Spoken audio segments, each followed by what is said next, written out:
Hi friends, இன்றைக்கி நம்ம பன்னீர் பால் எப்படி செய்கிறதுன்னு பார்க்கலாம். வீடியோக்குள்ளே போகலாம்.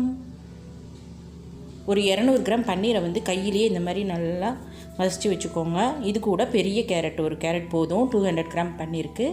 இது கூட தேவையான அளவு வெங்காயம், பெரிய வெங்காயம் குட்டி குட்டியாக கட் பண்ணி வச்சுருக்கேன், அதையும் இது கூட சேர்த்திக்கலாம்.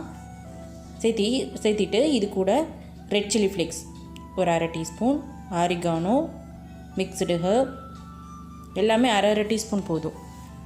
உப்பு தேவையான அளவு சேர்த்திட்டு இது கூட அரிசி மாவு ஒரு 1.5 டீஸ்பூன் சேர்த்திக்கலாம். அரிசி மாவு சேர்த்திட்டு நல்லா மசிச்சு வச்சுக்கலாம். கையிலே நல்லா, தண்ணியெல்லாம் சேர்க்க தேவையில்லை. கையிலே நல்லா இந்த பன்னீரில் இருக்கிற தண்ணியே போதுமானது நம்மளுக்கு. இந்த மாதிரி நம்ம உருண்டை பிடிச்சிக்கலாம். பாலாக எல்லாத்தையும் பாருங்கள், எதுவுமே உதிராது. நல்லா தண்ணியே சேர்க்கல, நல்லா உதிராமல் கெட்டியாக இருக்குது பார்த்திங்களா.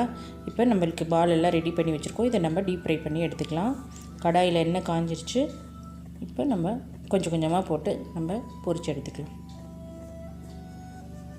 அடுப்பை நல்லா எண்ணெய் காஞ்சதுக்கப்புறம் சிம்மில் வச்சுக்கோங்க.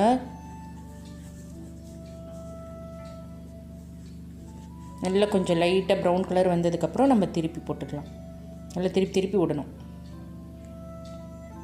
இந்த மாதிரி திருப்பி விட்டுக்கலாம். இது குழந்தைங்களுக்கு ரொம்ப பிடிக்கும். பன்னீர் பிடிக்காத குழந்தைங்க இருக்காங்களா? அந்த மாதிரி குழந்தைங்களுக்கு ரொம்பவே பிடிக்கும். ஈவினிங் ஸ்நாக்ஸு இந்த மாதிரி செஞ்சு கொடுக்கலாம் நம்ம. பாருங்கள், இப்போ பன்னீர் பால் ரெடி ஆகிடுச்சு. நம்ம இதை எடுத்து ஒரு பிளேட்டில் எடுத்து வச்சிடலாம் தனியாக. இப்போ நம்ம சூப்பரான பன்னீர் பால்ஸ் ரெடி ஆயிடுச்சு. இது நம்ம க்ரீன் சட்னிக்கும் தொட்டு சாப்பிட்டுக்கலாம். டொமேட்டோ கெச்சப், சாஸு அந்த மாதிரி எதுக்கு வேணால் நம்ம இதை தொட்டு சாப்பிட்டுக்கலாம். இந்த வீடியோ உங்களுக்கு பிடிச்சிருந்தா ஃப்ரெண்ட்ஸ் அண்ட் ஃபேமிலி கூட ஷேர் பண்ணிக்கோங்க. கூடவே சப்ஸ்கிரைப் பண்ண மறந்துடாதீங்க. டாடா, பாய், see you.